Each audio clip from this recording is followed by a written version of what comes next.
Hey, Miami Blocco. Welcome to Bateria Academy.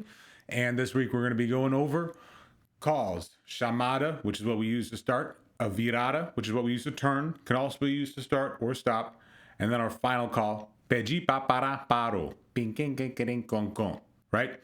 So the way these function is through these types of calls and the hand signals that go with them.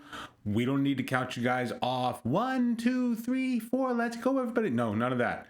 Everything is done here in the hands, maybe with a whistle, depending on the mastery. Sometimes I use it if we got a big group. Sometimes we don't need it in a smaller group. We can follow each other this way, right?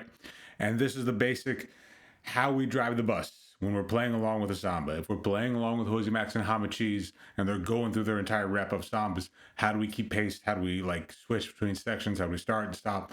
All this stuff is done in the hands between these three calls.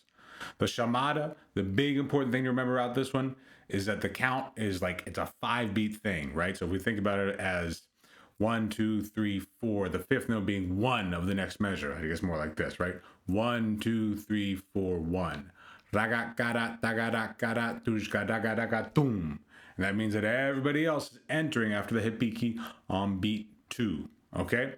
So when you see the videos of this one, you'll see me talking 1, 2, 3 to kind of give you the setup in for that so that you land on beat 2 and then go from there. And everybody has a slightly different function. The tamburims enter a little bit later. The ganza enter a little bit later as well too. The Otsudo has some vocabulary to check out in there.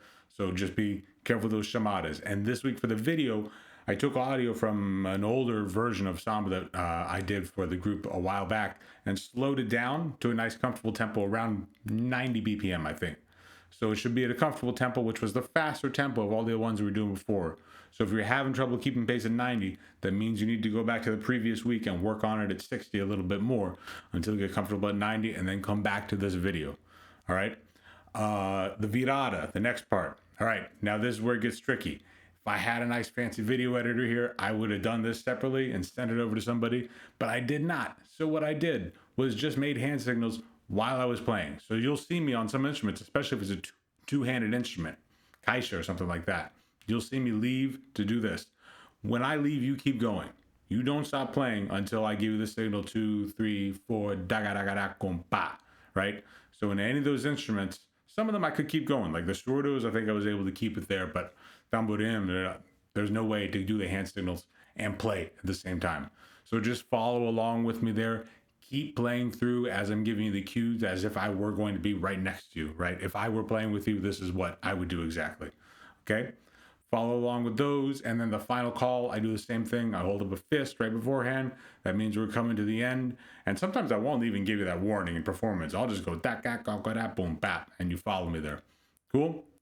I hope you guys enjoy this one. Have fun practicing with these ones. And I'll see you next Sunday for more Samba.